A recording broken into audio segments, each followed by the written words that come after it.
Welcome back to H Square Edu and the series of molecular phylogenetics.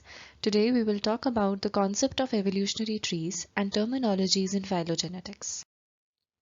So what is an evolutionary tree?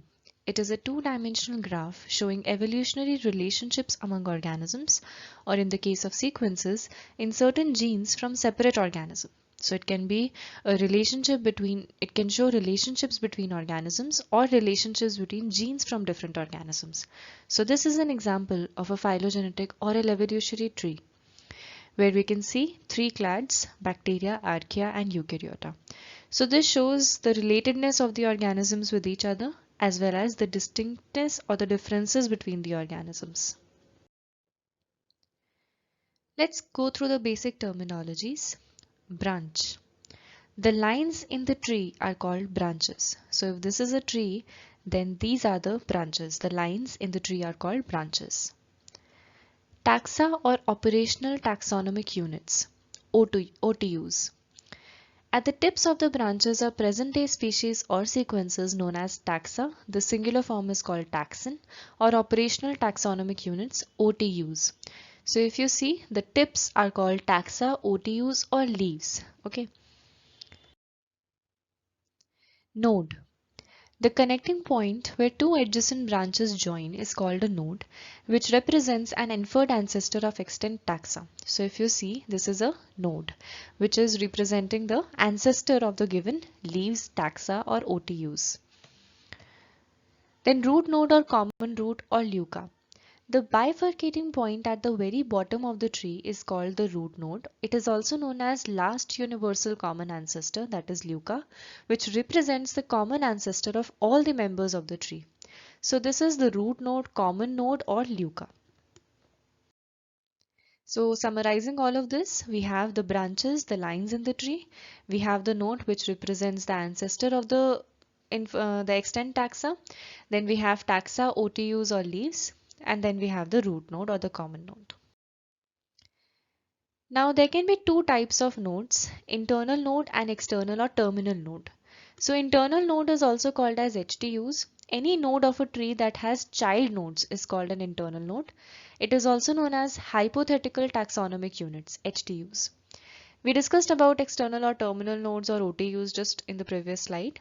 So any node that does not have child nodes is known as an external terminal node. Taxa, leaves, OTUs, these are all similar words. So this is also known as operational taxonomic units. So if you see this figure, the red dot represents the root node, the blue dots represents the internal node, and the yellow squares represent the external nodes. So internal nodes means they have child nodes. So you can see the blue dots have the child nodes as well.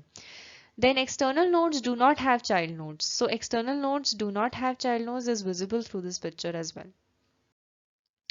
Coming to the classification of the groups in a tree, so we can classify them into three groups: monophyletic groups, paraphyletic groups, and polyphyletic. Coming to the first one, monophyletic group or clade. A group of taxa descended from a single common ancestor is defined as a clade or monophyletic group. So, a group of taxa or leaves or OTUs which are descended from one ancestor, one common ancestor, that is called as a clade or monophyletic group. Then two taxa share a unique common ancestor not shared by any other taxa. They are also referred to as sister taxa to each other. So in a monophyletic group, the taxon are sister taxas to each other because they have a unique common ancestor or a single common ancestor. The branch path depicting an ancestor-descendant relationship on a tree is called a lineage. So these are some other terminologies which comes up with this monophyletic group terminology. So the branch path, the path which depicts the ancestor and descendant relationship on a tree, that path is called as lineage. So if you see this diagram, this is a tree where A, B, C, D, E are some leaves or OTUs. A and B are monophyletic group because they have a common ancestor to each other, and A and B are sister taxa to each other. And the path which represents the relationship of A with its ancestor is called the lineage of A. Okay. So you can just see another figure related to this. This will just Again, we can revise all the terminologies used before. So sister taxa, you can see that this is a tree having T1, T2, T3, T4, T5 as its leaves. T2 and T3 are sister taxa to each other. Even T4 and T5 are sister taxa to each other because they have one common ancestor. T2, T3 they form a clade. T3, T2, T3 and its ancestor forms a clade. T4, T5 and its ancestor forms a clade. Okay, so these are terminal nodes T1 to T5, also called as OTUs or leaves. Branch, you can see the lines on the tree. Then you can see there is an internal node HTU.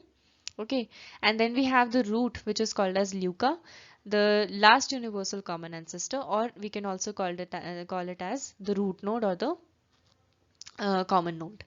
So these are just a summary of the terminologies we discussed before.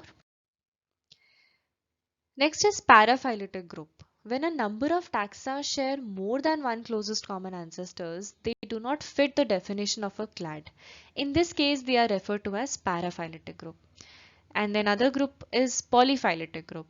A set of organisms that have been grouped together but do not share an immediate common ancestor fall in the category of polyphyletic group. This will get cleared from this representation. We just discussed about the monophyletic group. Now, paraphyletic groups, it said that they do not they have more than one common ancestor. So you can see that B can have more than one common ancestors, like pink dot represented by the pink dot and the green dot.